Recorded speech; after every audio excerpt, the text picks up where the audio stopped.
Hello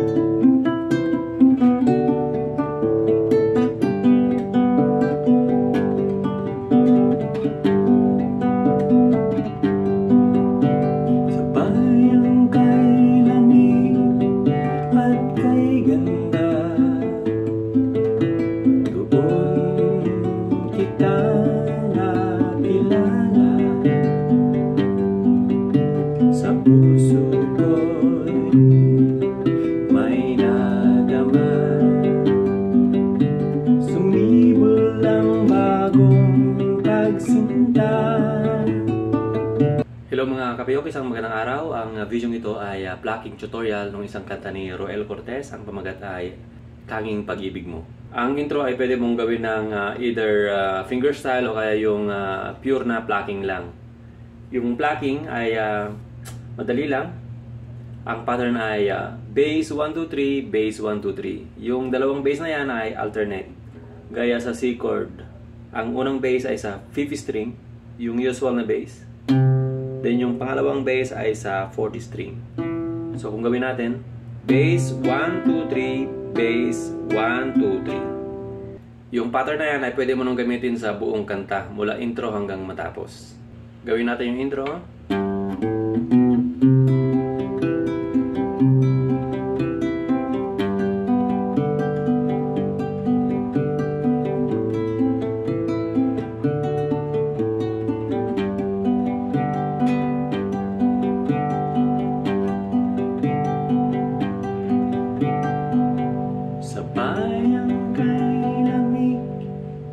Ngayon, kung gusto mong isabay yung melody, ay dapat ma-practice mo muna na habang nagpa-plugging ka ay nahaham mo yung yung melody niya. Parang ganito.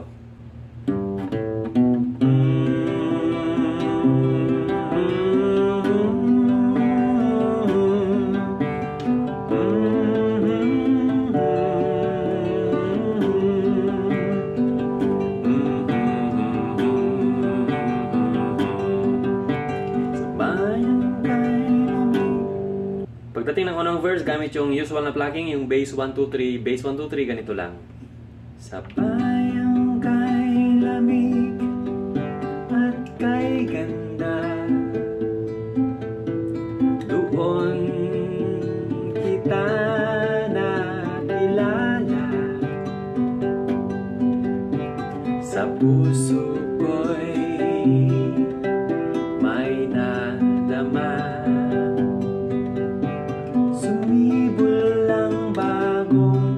Pagsinta, noon ng puso ko'y... Sa second verse naman yun. Noon ng puso ko'y puno ng dusa, nung tayo'y di pa magkakilala, mga luha sa aking mata, sa piling mo sana'y manlaho na. Then chorus. Tanging ang iyong pag-ibig, ang pag-asa ng puso kong ngapin. Ang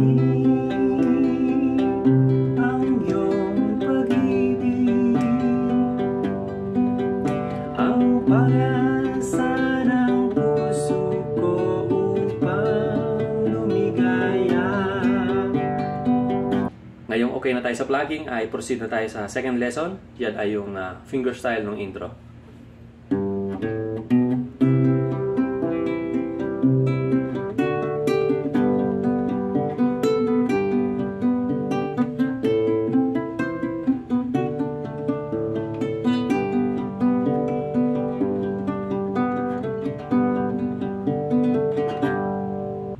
Yung underlying na plucking ng kanta ay yung napag-aralan na natin. Pero kasi idadagdag mo nga yung melody, kaya medyo mag-iiba. mag-iiba yung mga strings na ipa-pluck mo para ma-emphasize yung melody at the same time yung sa plucking. Okay, umpisa natin sa G at saka C. Yan yung unang bahagi ng intro.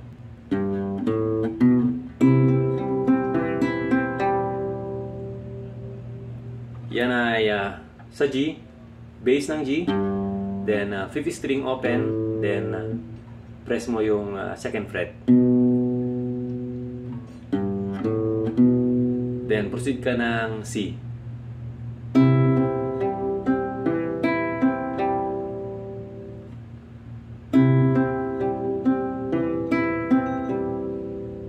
Yan ay bass at saka sabay sa 1st string na open.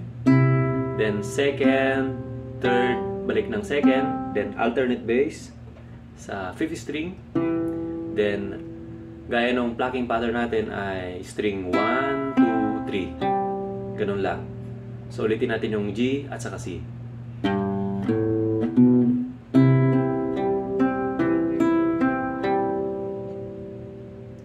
Then next ay combination ng C chord at saka D chord. Sa plucking pattern, wala tayong D chord. Pero yung sa melody kasi may D chord. So ang second measure natin ay C at saka D.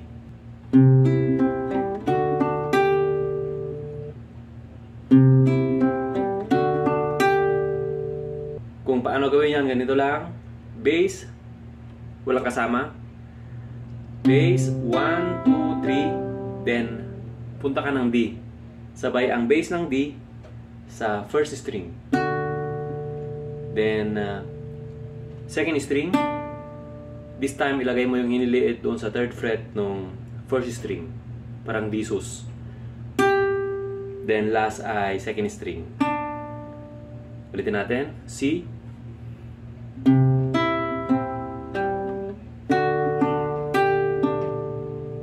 Okay, recap natin mula G hanggang D.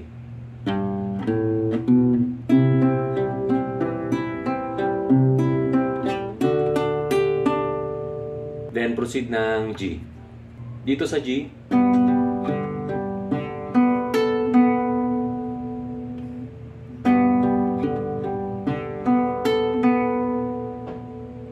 yan ay bass sabay sa open na 2nd string, then 3rd, 4th, balik sa 3rd, then alternate bass sa 4th string, then 2nd string.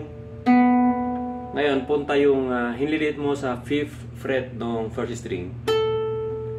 Then, 2nd string, open.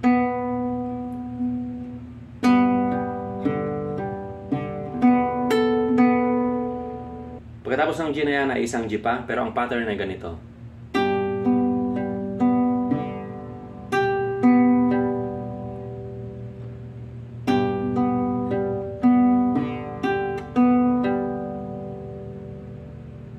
Bass sabay sa 1st string sa 3rd fret, then 2nd, 3rd, 2nd, then alternate bass sa 4th string, then same pattern, 1, 2, 3. Okay, recap natin mula G hanggang G.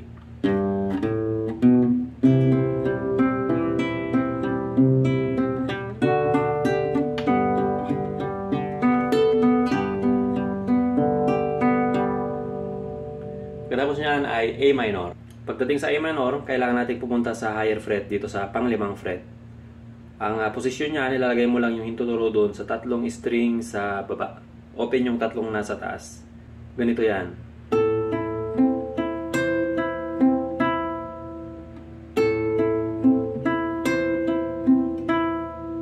Yung bass sa 5th string open, then sabay mo sa 1st string, then 2nd, 3rd, 2nd.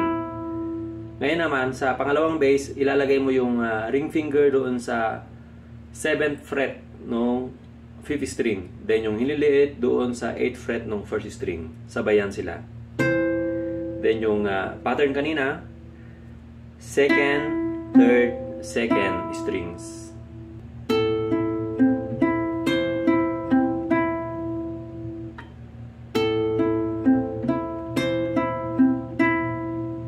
Okay, recap natin mula G hanggang A minor.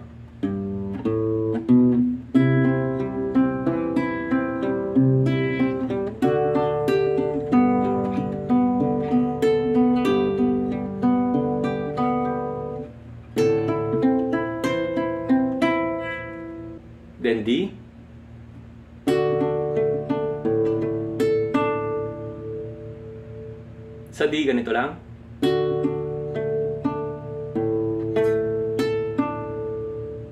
Yan ay sabay ang bass sa first string, then second, third, second string, then alternate bass sa fifth na string open, then third string.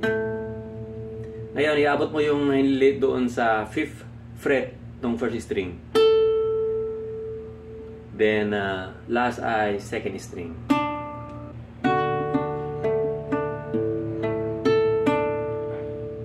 Okay, recap natin mula G hanggang D.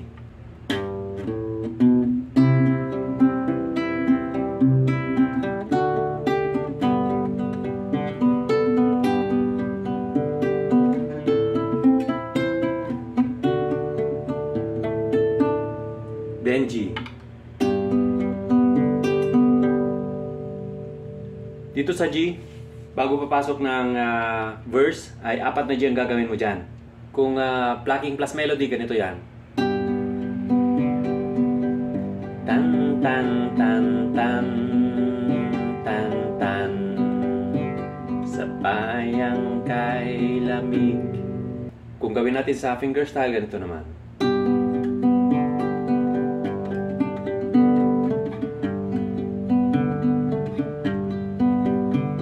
Sa bayang kay lamig.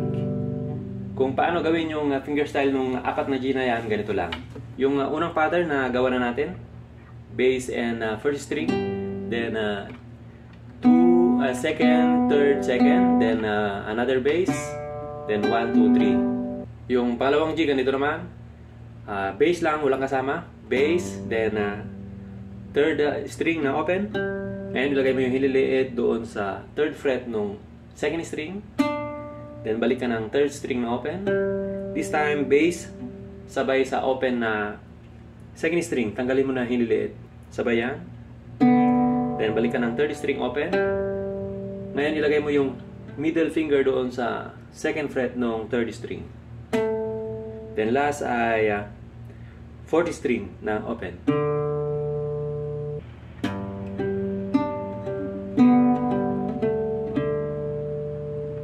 Then, pangatlong G. Halos pareho sa pangalawang G. Wala lang yung, yung hinliliit sa third string. So, ganito yung pangatlong G.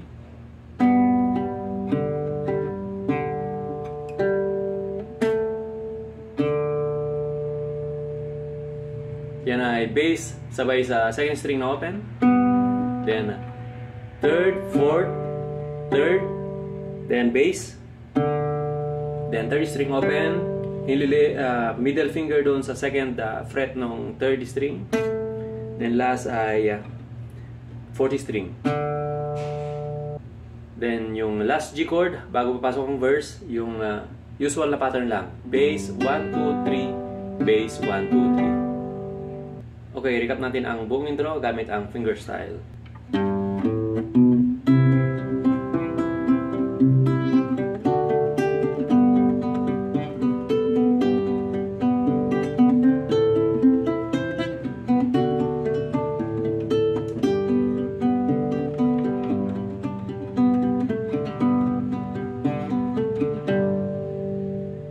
So, ayan nga po yung tutorial ng kanta ni Roel Cortez. Sana nagustuhan ninyo. Sa mga hindi pa subscribe o kaya follower ng aking channel, ay please subscribe and follow po. Maraming salamat po sa inyo.